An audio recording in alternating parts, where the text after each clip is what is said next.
Hey, what's going on, guys? It's Ryan here, and today we're going to be reviewing the Canon 55 to 250mm zoom lens with the Amazon Basics 58mm UV filter for the lens I have.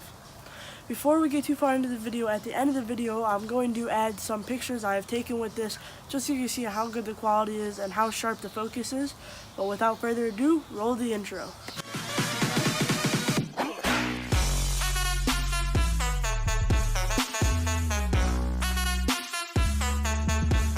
So to start with this lens, this has a great aperture for a zoom lens, at least I think because I'm a beginner. This has a 4 to 5.6 range in aperture.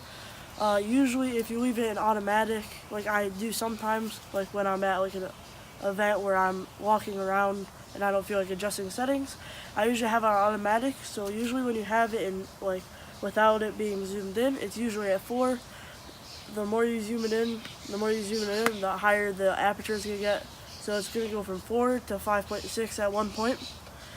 This is a STM lens, which means that the motors are going to focus really fast and really smooth and quiet at the same time. So while you're taking pictures, you're not going to hear a lot of zoom motor. And while you're in video, your audience is not going to be able to hear the zoom going in and out on your face. So hopefully that will make your video quality and whatever you're trying to film a lot better. Another thing about this lens is if you have a crop sensor camera like I have the Canon T6, you're going to get more out of your lens because instead of 55 it's going to be more zoomed in. Instead of 250 it's going to be even more. So you're going to get more out of your lens overall. If you have a full frame camera like some of the more expensive DSLRs, it's going to be the actual millimeter what it says, so it's actually going to be 55 to 250 with no more zoomed in. Back to the STM motors, when you do focus with it, it'll be on point focus instead of like it being a little out of focus like sometimes a kit lens does. If you have this, it's going to be perfectly on focus. You're not going to have anything wrong with it.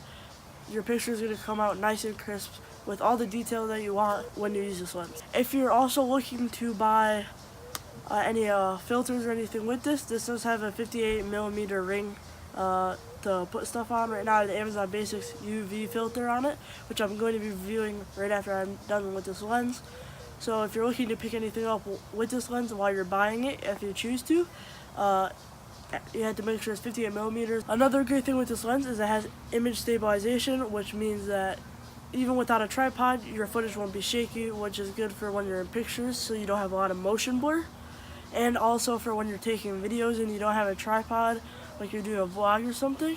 If you want to use this lens for vlogging, which I wouldn't recommend, I would recommend like a 24mm, the 10 to 18.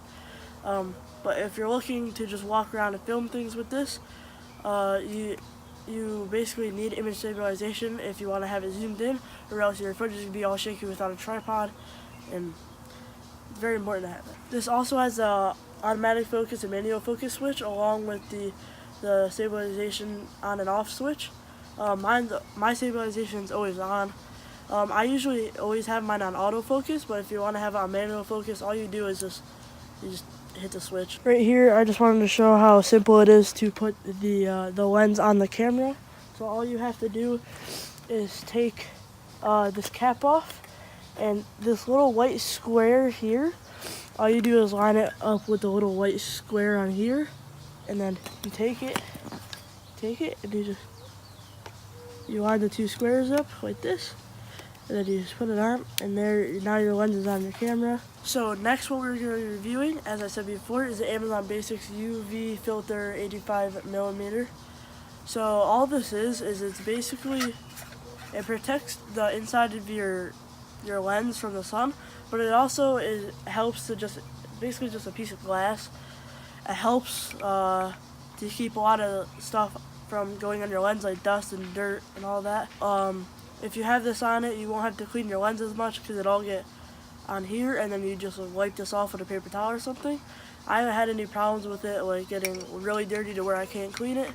So I would recommend this if you're looking for a cheap option. If you could, I would buy a more expensive one, just because sometimes the cheap ones don't always work well.